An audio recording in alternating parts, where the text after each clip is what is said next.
Okay, let's start our session tonight. I would like to introduce some history of the Taiwanese cuisine, because as you know that in most cases, culture or the evaluation of culture is always reflected in the way that people eat. Just like you have the hamburger in the States, you have the McDonald's in the States, but nowadays you have the various choice in food in the States because of the arrival of new immigrants. And certainly everything mingles together and you develop a new culture. That was the case in most of the countries. Like when I started to study in Germany, say 30 years ago, there was hardly any kind of Chinese restaurants in Germany. But recently, when I visited Germany, you have Chinese restaurants everywhere. West Germany? Pardon? East Germany or West Germany. Oh, West Germany. Yeah, West Germany. And when I studied there, it was very difficult for us to get a bottle of soy sauce. You have no grocer who will deal with soy sauce. And nowadays, you can get it in the department store. That means that the soy sauce is not only welcome by the Chinese, but also accepted by the Germans. And I think the situation was very similar in many countries. Like when I visit Ireland, on the street you can hear a lot of Chinese talking, and the kitchen there has been affected by the Chinese kitchen. So the best indicator of society would actually be the restaurants on the street. So was the case in Taiwan. Throughout the Taiwanese history, the kitchen changed a lot. The way of food preparation changed very much. And 1949 was actually one of the most important starting point of the Taiwanese modern cuisine. But 1895, when Japanese arrived to Taiwan, there was already a noticeable change then. So let's see what we can find there. We have to begin with the way of food preparation, also with the materials of the Taiwanese Aborigines, who actually live on the millets, and not only the food, but also the drinks. You must have heard about the term muaji, mashu. In Hualien, everywhere you can see this zhengji muaji, this type of food, the gooey stuff, white, with some fillings in the middle. Can be the red beans paste, can be the sesame paste, can be something salty like a bit of radish, all this kind of filling. That was actually a food enjoyed by most of the Chinese or Asian countries. You have the Japanese rice cake, you have the Chinese rice cake, you have the East Indian rice cake. But in Taiwan, the Aborigines, they also enjoy a lot of they use a lot of millet to make the rice cake, and also they make wine, this so-called xiaomijiu, the millet liqueur or millet wine, out of this crop, and it has become a main staple food for the Taiwanese. Also in China, there was actually, in Taiwan, before the arrival of the Chinese, the Aborigines living on the gather and fish economy. That is to say, they use they hunt and they fish. And one of the most important meat was actually the game meat, including pigs, boar actually, deer, the sika deer, and sometimes the rats, the mice, or fledermaus, how do you call it? Bat, the bats. They were all welcomed, enjoyed by the Aborigines. Actually, as I mentioned, one of the most treasured delicatessen was the intestine of the flying mouse, with undigested food in it, which cannot be, cannot be enjoyed by most of the people in Taiwan. And as you can see, that boar was also a very important thing.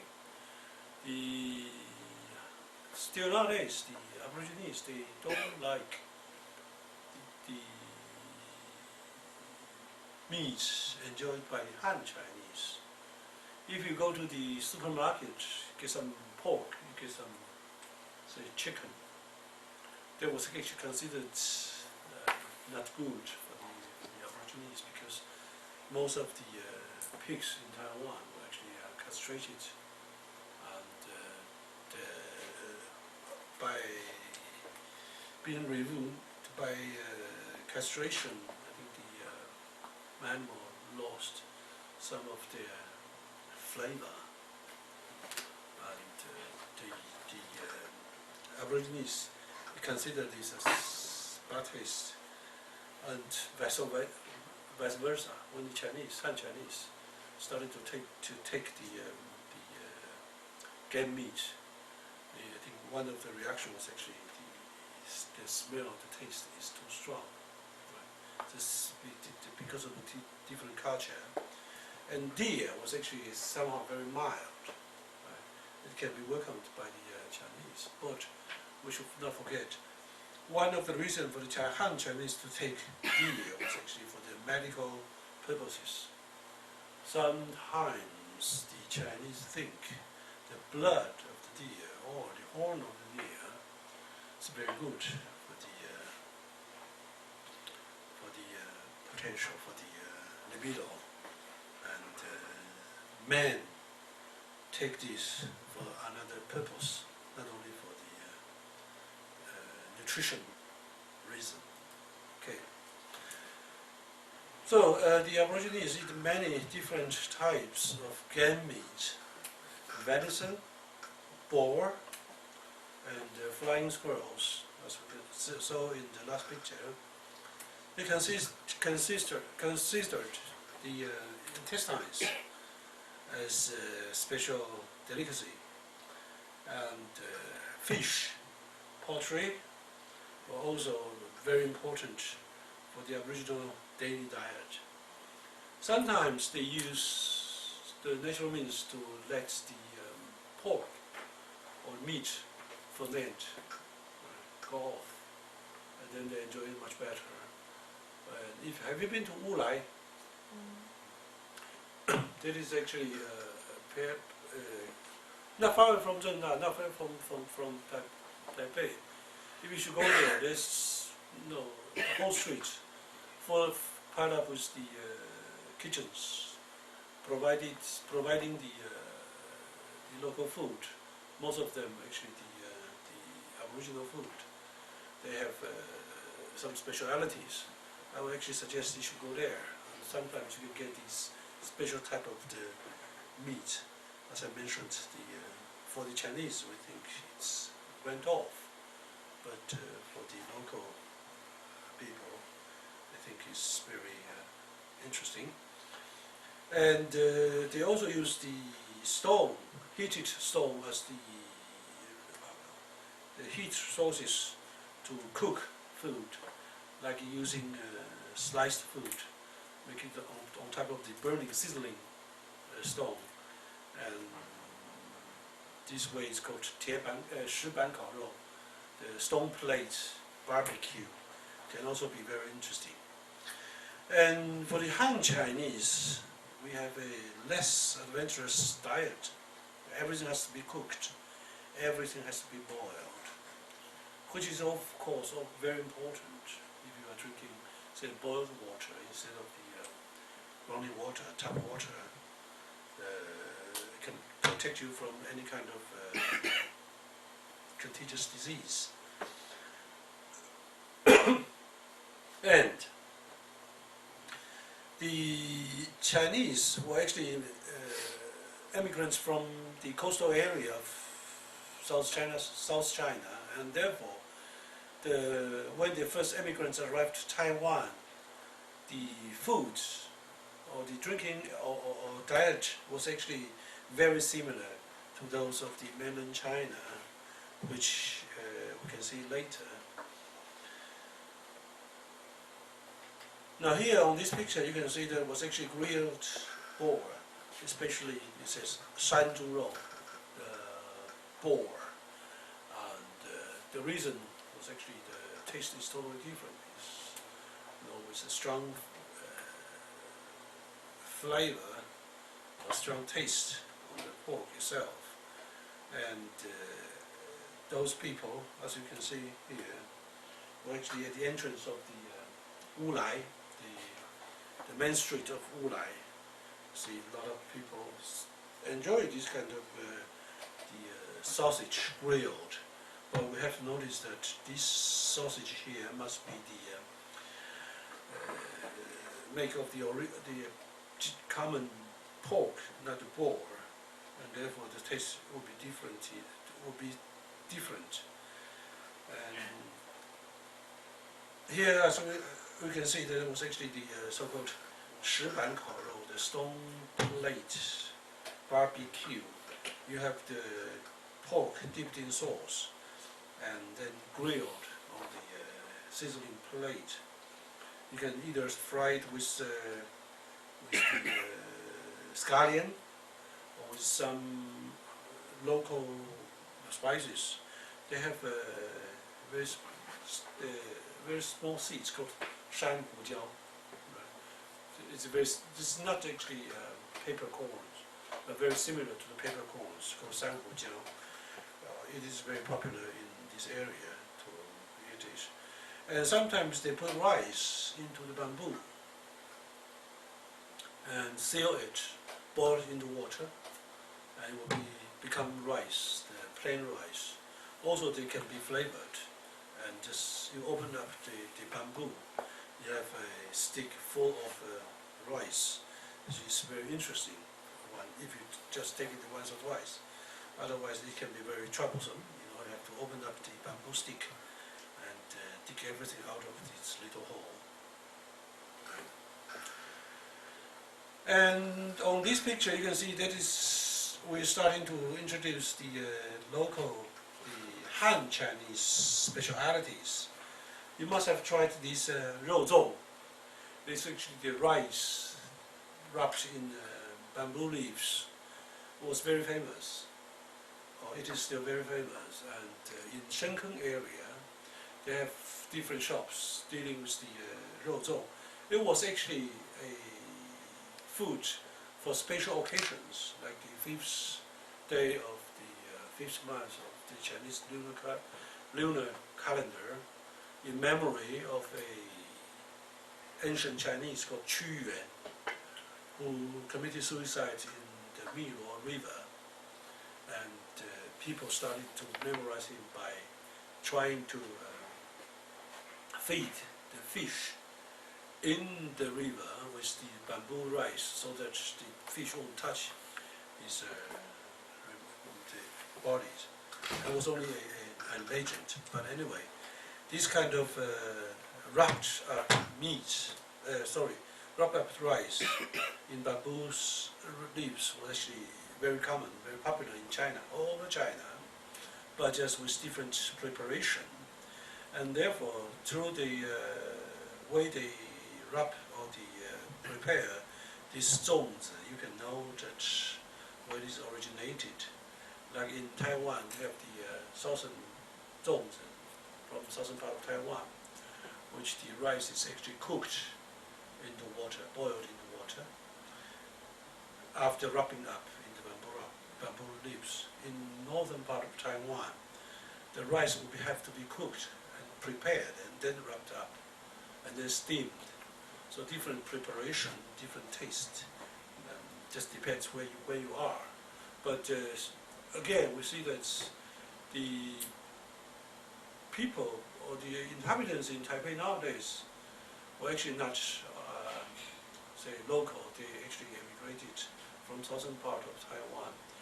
You know, every time when I made any kind of investigation, I asked the students, if you were born in Taipei, raise your hands. Well, almost half.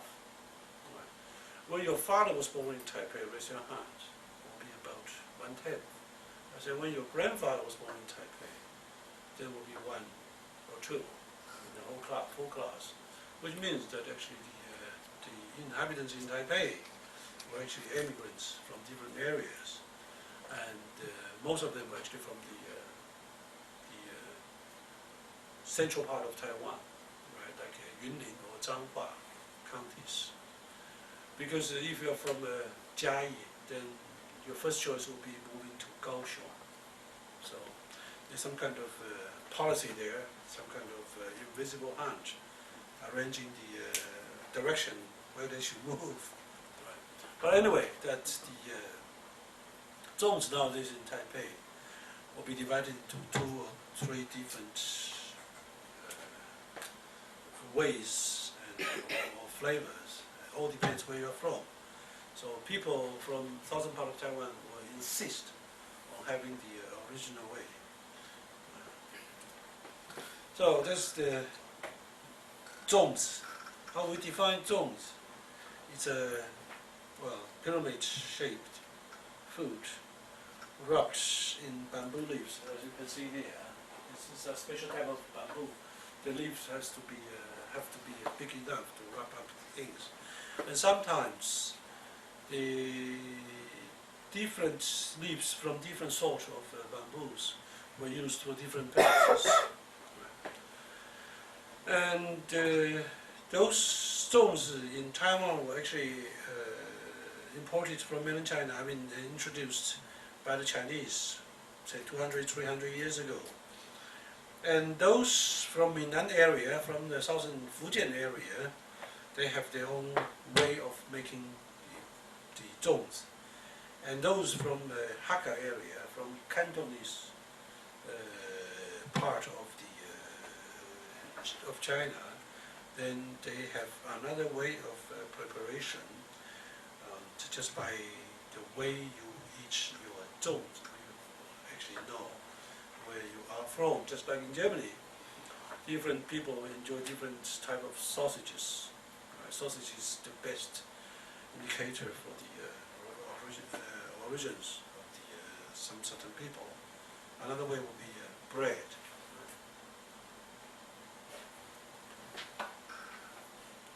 So before 1949, the zongzi was actually only divided into the Minnan zongzi and the Hakka zongzi, right? But most of the zongzi enjoyed before 1949 were actually with salty flavor, right? Like wrapping the pork or some pills, then some the mushroom, Chinese mushroom, some sometimes with peanuts, sometimes with the dried radish. But 1949, a new wave of immigrants arrived to Taiwan with their own home kitchen. And zongzi was actually one of them. As I mentioned, zongzi was enjoyed everywhere in China. When I visit Xi'an in Shanxi province, a lot of Muslims there, they sell zongzi on the street. The zongzi was not wrapped up with bamboo leaves, because in this area there was hardly any kind of bamboo leaves. They use materials with cloth. And it's about the same size, but the taste is totally different. And if you should go to Zhejiang province, Wuzhou, the shape of the zongzi is totally actually more like a cylinder form, and wrapping, say, the red bean paste, and tastes sweet. So everywhere you have the way to prepare zones. So after 1949, the immigrants from mainland China also brought different way of preparation of zones to Taiwan. Okay, you have the Shanghai style, you have the Huzhou style, you have the Peking style, you have the Hunan style, and everyone has their way of preparation, and they all left a noticeable mark on their food. So this is actually the zhongzi in Huzhou style, as I mentioned. It is like a cylinder form, using the lotus seeds, using bacon, and sometimes they use the yolk of the egg for the preparation of the zones. This can be very interesting, and most of these Huzhou zones should only be sold during the 端午节 in the summer. But I think it's only possible to get it in Taipei City, because if you should go outside Taipei, where the demand is not so high, and certainly people won't be bothered making any business to make any profit. But again, nowadays, have you tried to buy things from the internet? Right. I think the internet is now a remarkable invention, and everybody is using internet to buy and sell things. So it's actually possible to get this kind of Huzhou zones through the internet. So this is the South Taiwanese styled zones. We notice this because of the rice, as you can see. The rice is still raw, uncooked. They only dip it in water overnight so that to soften the rice. But they wrap it directly into the bamboo leaves and then boil it in water long enough. Everything will be cooked and mingled together. This is the South Taiwanese style. We call it Nanbu Zhou. If you unwrap it, the color can be slightly white. It's not like the Beibu Zhou. It can be yellow because everything was pre-cooked and stir-fried first. So there's another thing called 猪血糕. Have you tried 猪血糕? Yeah. Yeah. Do you like it? Yes. Blood. Yeah. Yeah. Huh? Blood. Blood. Yeah, the pig's blood. You don't like it? And what is the reason you like it? Delicious. Delicious. Because you dip in the peanut butter, the peanut powder, and with the coriander, or especially because of the coriander. That's the 猪血糕. Once, a year or 2 years ago, a British website called virtualtourist.com compared the list of the top 10 weird foods of the world. The 猪血糕 in Taiwan was actually very high on the list. I think it was the second of the list. But 猪血糕 was actually a common food in Taiwan. But unfortunately, not everybody like 猪血糕. For example, I myself, I don't like the 猪血糕 at all. But it can be found easily in every night market. It's not very expensive. But just wonder, why would the British websites choose 猪血糕 as one of the weirdest foods in the world? Because it is weird. Pig's blood? Do the British take pig's blood? Yeah. They have lead pudding. Yeah, blood Lead pudding. pudding, yeah, they have. Yeah, blood pudding is made of blood, pig's blood. Yeah. Or in Germany, you have the Blutwurst, the blood sausage, made of blood, with clove, right? So most of the culture actually enjoy blood, pig's blood, chicken's blood, duck's Maybe blood. virtual tours is an American website. Do Americans take blood? No. Nope. So you don't have blood pudding? Nope. You don't know what blood pudding is? Blood pudding is, I think you also have breakfast maybe. No. No? I had to read that. Because I know British have that. Well, Like, the British aren't known for their cuisine. yeah. And American is like a hodgepodge, so if you want it, you can find it. But I checked, a lot of students from different countries, most of the students, they have pig's blood. They enjoy this kind of food. Do you have any blood in your food? Yeah? Back home, definitely. I'm from Germany, so I know Blutwurst. So Blutwurst, yeah. of course. And what else? In Poland as well, kind of sausages with blood and stuff. Yeah, also Blutwurst. Yeah. I think so.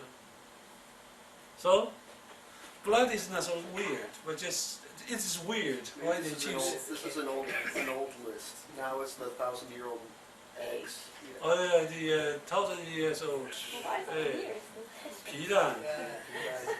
I would think weird food would be like not delicious. Have you tried 皮蛋? You know the 皮蛋? I mean, some guys like what, cockroaches? Seriously. You should try it, it's very delicious actually. Well, one must mean maybe others poison. Okay, just let's check the 猪血糕. That's how it looks like. Have you tried it? I suggest you try it. Especially you have the Blutwurst in your country. Try actually, I think the Jewish religion, they forbid people to take any blood. Because That's a lot. in the Old Testament, the God forbids people to take life and you should not kill. And when the blood is taken away from the animal, there will be no life there. Then again, it will be used as food. And Muslims actually inherit this tradition. So therefore, the non-Muslim will actually take blood. When the animal was slaughtered beforehand, they will have to be witnessed by the ahon, by the priest, to see if the animal is sick. And they have to make sure that the blood is shed on the ground before they be further processed. So the Jewish people as well as the Muslims, they don't take blood. And other than that, most of the European countries, they take blood without any question. And blood is used in China everywhere. For example, have you tried the Sichuan hot pot? There's certainly a lot of blood in it. Pig's blood, duck's blood, chicken's blood, whatsoever. Right. So, therefore I say the 猪血糕, the pig's blood cake, can also be served in the hot pot, the 火锅. Delicious. Well. So you can see that this is the black pudding in England. That is from the Italy you can get the black pudding. The black pudding is actually identical. You have blood, you have the corn. I think it was actually made of the wheat, right? And with clove and salt. Put it into the intestine and served, deep fried before, or stir fried for the breakfast. And that's the German Blutwurst. Right? Look similar. Look familiar. Do you miss them?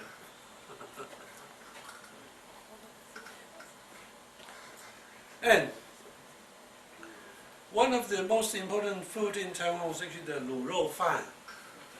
If you are familiar with Chinese history, Have you tried the luro fan? So The rice with gravy. Delicious, right? And if you should go across the bridge to Daonanqiao, there's a market there. Right at the entrance of the market, you have a little shop selling luro fan. I would really recommend that you should try both the luro fan there. One of the best I have ever tried in my life. Right? The luro fan is very common, and you should know that it was actually one of the most ancient dish in China. In the Chinese history, in the Zhou dynasty, over 2,500 years ago, the Chinese started eating luro fan. They cook rice and make gravy, a pot of gravy, the sauce, and just pour the sauce on top of the rice. It was enjoyed by the noble people, noblemen. And sometimes they even use dog meat to prepare for the gravy, prepare for the sauce.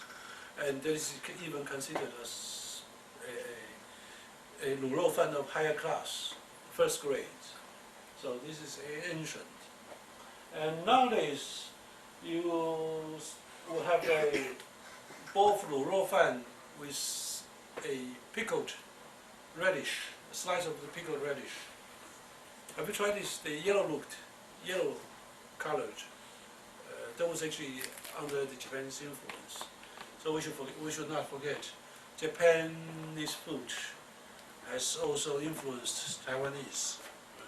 But the luro fan, rice with gravy, is one of the most ancient and notorious food in Taiwan. Very strange enough, on mainland China, people don't eat luro fan any longer, right? Unless you are in the southern coastal area of China. In the interior, in Hebei, in Shandong, in Henan province, you won't be able to see this kind of food. So, and luro fan is always enjoyed with a bowl of the 肉羹, right? The meat soup. They use the pork wrapped in some flour, boiled, and cooked with china leaves and some seasoning, and thickened with cornstarch. And that is very famous, called 肉羹. In Taiwanese, 麻鸡. Luro fan is always served with 麻鸡. Actually, one of the best sets in Taiwan. So you have tried the egg rolls or spring rolls. How do you call it? Different countries have different names. Egg rolls or spring rolls. Huh? Usually spring rolls are lighter, round. Spring rolls Egg smaller. rolls is thicker and Egg rolls. fried, Yeah, but I think different countries have different definitions. Uh-huh. The fast food egg rolls are Big. bigger, Yeah. deep fried. Deep fried. The spring rolls should be also deep fried. Rolls are crunchy. Crunchy. Yeah. Yeah, because they made of the pastry, which is simply with wheat. Yeah. Otherwise, the egg rolls sometimes with soda powder with some eggs. But the pastry is different, so deep fried. And was actually one of the most popular food in Western countries for a long time. If you should go to Chinese restaurants without egg roll, you should never consider yourself being to a Chinese restaurant. It was so popular. And what was wrapped in it? Well, the soybean sprouts, bamboo sprouts. What else? Some minced meat. Mainly the thing. But it was actually an invention for Westerners, not for the local people. The Chinese would actually use the spring rolls without deep frying. Just wrap it up with the pastry, sometimes with peanut powder, with different vegetables, and served in certain occasions. It's like the Chinese Halloween. The Chinese visit their deads in the 4th month of the Chinese calendar. We call it CHOU. Around this time, people would actually serve the fillings, the spring rolls. The Chinese Halloween in the CHOU-MING area, in CHOU-MING period, was actually very similar to those of the Eastern, in European or in Western culture, because after the long winter break, everything started to grow, and we need something fresh, especially the fresh vegetables. So the spring rolls actually symbolize the life. Just very nice. It's the same idea like in Western countries. You use eggs as the symbol for the revival. This is the spring rolls. And have you found these kind of spring rolls, deep fried spring rolls in Taiwan? Where? It's not common in Taiwan, right? Is it common? No. I think if you should go to the Cantonese style food restaurants, in Cantonese restaurants with the diam sim, right, then you can find spring roll easily, or the deep fried spring roll easily. It was actually a standard item for the Cantonese style diam sim. Otherwise, the spring roll is somewhat different. And a very similar thing would be the renbing. Have you tried the renbing? A kind of pastry, like bread, open it up with some fillings like vegetable. Somehow something very similar like kebab, but filled up with vegetable. Some of the renbing would be served with a slice of pork. That's another story. But to deep fry it is not in a basic Chinese way. One of the reasons is to deep fry stuff, food.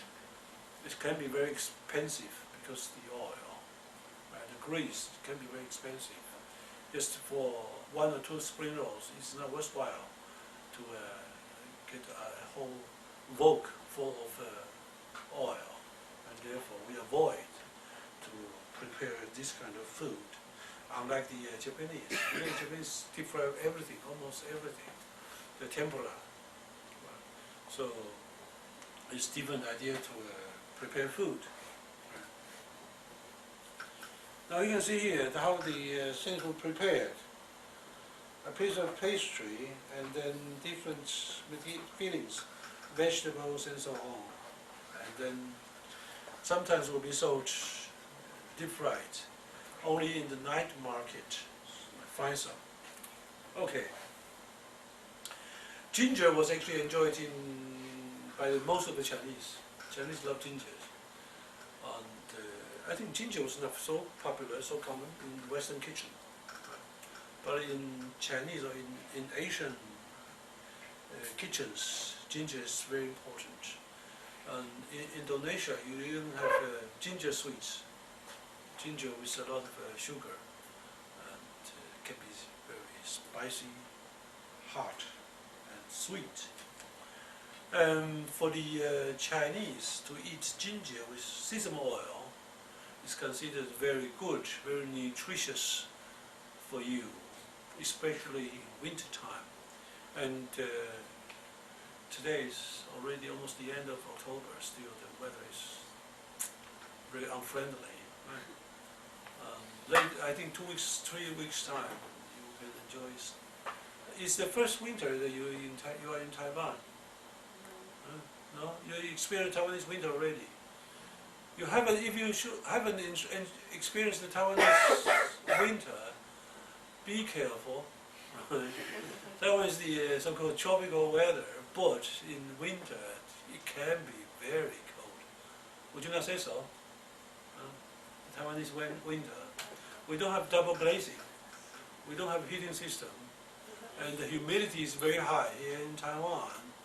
So when you have the 17th degree, it can be very, very cold, like 2 or 3 degrees in normal days. So you have to have a jumper in the house, in your living room. Otherwise, it can be very freezing. But nowadays we have, the electrical heater, but still not useless because no double glazing. So the chilliness can penetrate easily, and no heat can be kept in the room. So be very careful. Don't think you're in tropical weather. Okay? So for the Chinese, then the easiest way to drive cold away is to have some alcohol served with ginger, make your body kind of heat up. And the easiest way is to fry it, to cook this, boil this all together. You just stir fry some ginger in sesame oil, and then the ingredients like chicken or dog, stir fry again with them.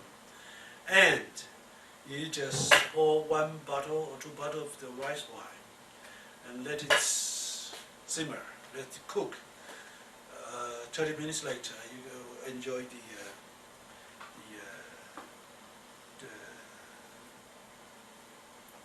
ma you ji, chicken with sesame oil. You only call it ma you ji, but the main thing was actually ginger and the rice wine. In many cases, they don't put any salt in it. So when you are enjoying chicken with sesame oil, you have to have another little dip so that you can get enough salt in it. It can be very interesting. And it was not when in say 100 years ago, when the society, or Taiwanese agricultural society was still kind of poor, this sesame oil chicken, ma you ji, could only be enjoyed by the women who just gave birth to children. After labor, they were entitled, privileged to have these ma you ji. But nowadays, you can get ma you ji everywhere. And another thing would be that after the ma you ji, you have some special type of noodle in the soup called mian xian.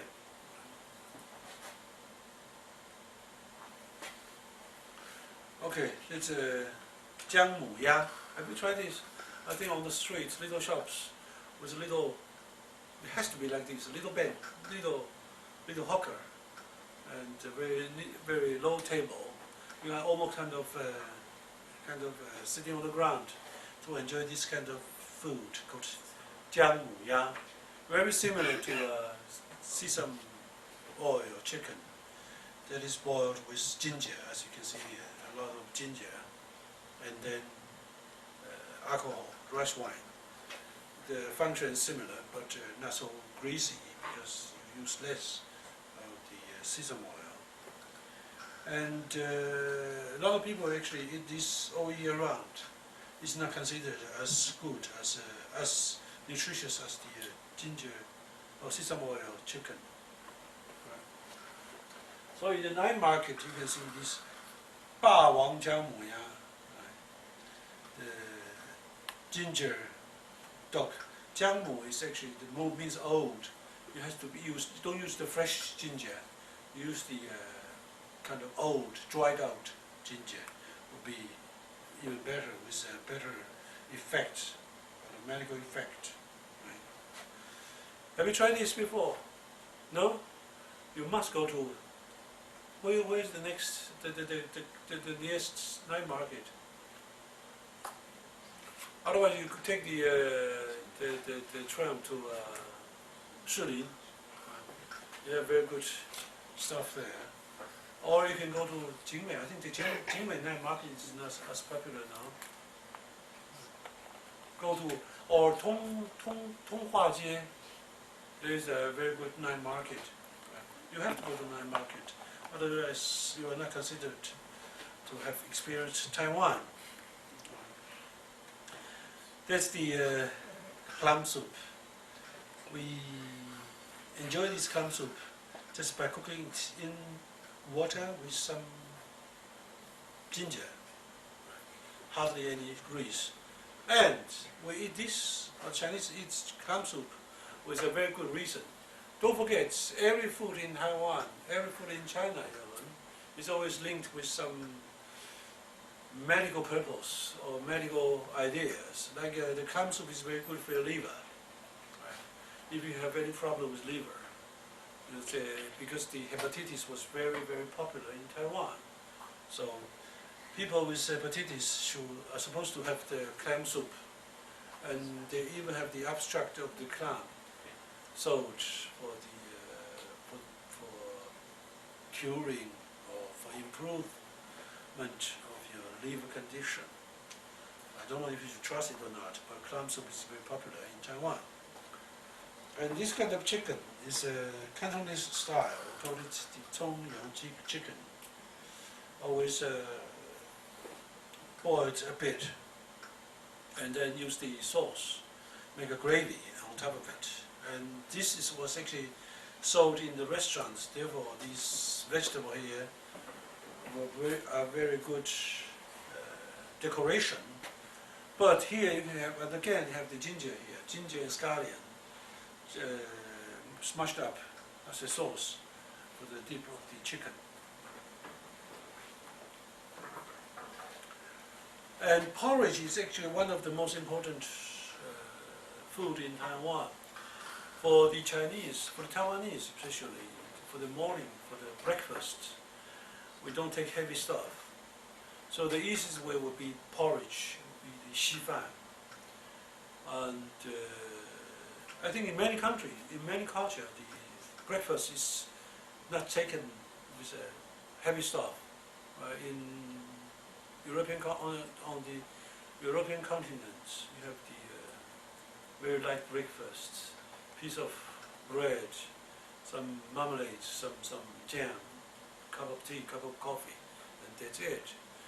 Whereas you have the so-called English breakfast with heavy stuff: fried egg, rushes, sausages, black pudding, white pudding, and cornflakes, cereals, and so on. A lot of meat, a lot of food in the morning. For the Chinese, in the morning time, just a cup of the soya bean milk or the porridge, the rice soup would do. Here on the night markets, besides the, how many of the things can you recognize? Do you know? 大饼包小饼. Pastry with pastry. And squid or eel was actually all these, the seafood is very popular. 生炒花枝 squid.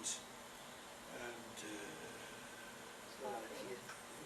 meat, the eel, 蚵仔煎, right? The oyster.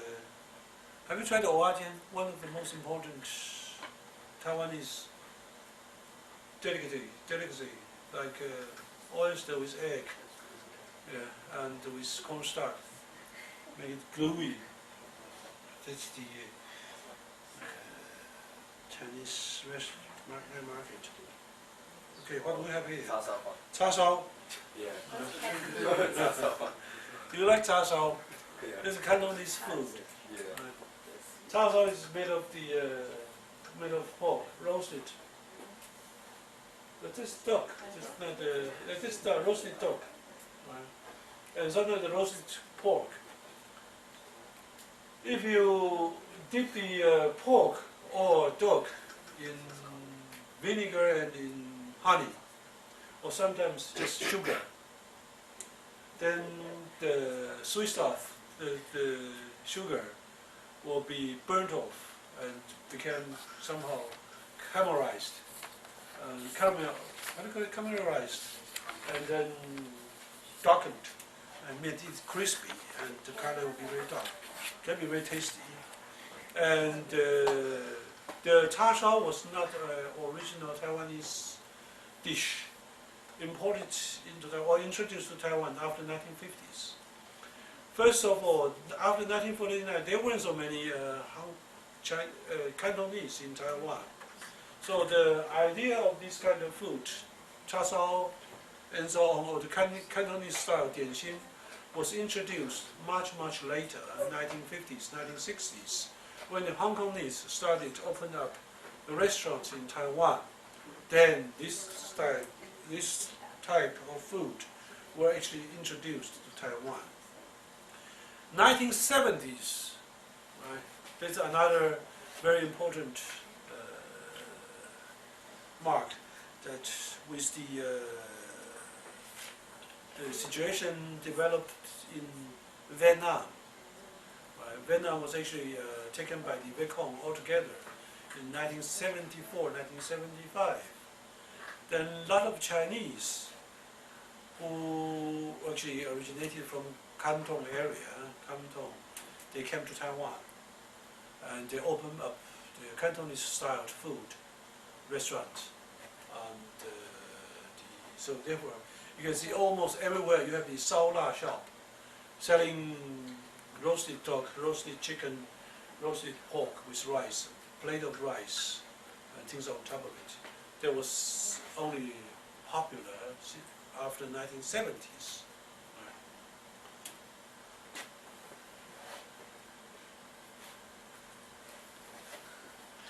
So meat is often marinated in sugar. As I mentioned, the sugar was actually to make it, turn it into caramel. And spice like cinnamon, like anise and so on. And sometimes instead of sugar you use honey. And that was actually the traditional Cantonese style. The meat will be roasted. The term cha shao, cha is get it hooked in the oven and then grill it. The shao is grill. Hang it up and grill it. It's actually the idea of the cha shao. The caramelized sugar gives the dish the proper look and crispy appear. So it can be very tasty. So the communists took over the Vietnam and the Chinese started to move away from Vietnam. Some of them arrived Taiwan. I think in many countries we have experienced the same or similar situation. The Vietnamese, the so-called, there was a term called boat people, right? In the 1980s, 1980s. So in 1980s was actually the peak of these boat people. Then the boat people arrived everywhere, opened up restaurants selling this stock, and therefore the Cantonese stock was actually so famous worldwide. Okay. Or should we take a break? All right, 10 minutes break.